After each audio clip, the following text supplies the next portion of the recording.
Minamadali PWH ang road reblocking projects nito sa EDSA upang mas mapabuti pa ang serbisyo sa taong bayan. Kaugnay nito, humingi ng paumanhin ang kagawaran sa bahagyang pagsisikip ng trapiko dulot ng nasabing proyekto. Si Noel Perfecto para sa detalye.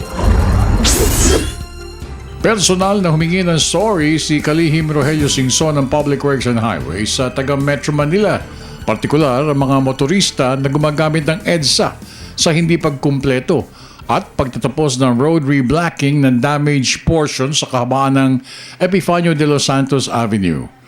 Inihag niya ito sa mga media man nang di nakuhang tapusin ng DPWH contractor ang assigned road reblocking project na binigay dito. Ang usapan kasi namin with MMDA, magtitira kami ng 2 lanes, no, sa EDSA. O ngayon, kung nakagkabit na kami at 2 na lang yung lane, kahit alam namin gawin yung 3rd lane, hindi na kami pwede magtrabaho doon dahil ang matitira 1 lane lang. Okay? Walang madadaanan. So magtitira at magtitira ka. No?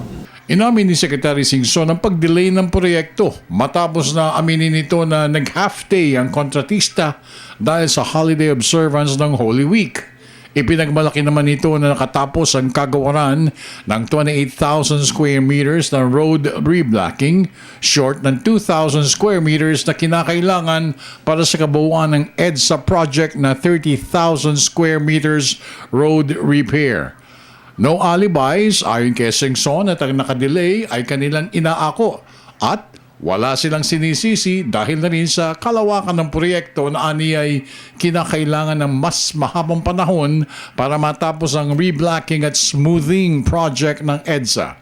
Ito'y mahabang proyekto at tuloy-tuloy ang gagawing pagbabago ng pagtatapos ng pagpapaganda at pagsasaayos ng Epifanio de los Santos Avenue.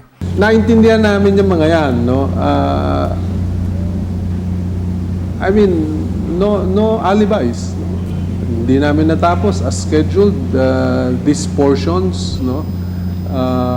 That's it. Talagang sabi nga namin, humingi kami ng paumanhin kung may naabala. Pero kung titignan nyo, yung southbound, wala din namang reblocking doon. Binuksan namin lahat. May traffic pa din. Kami ba ang cost ng traffic lang? No? Sheer volume eh. Nag-zipper lane pa nga sila. No? Okay?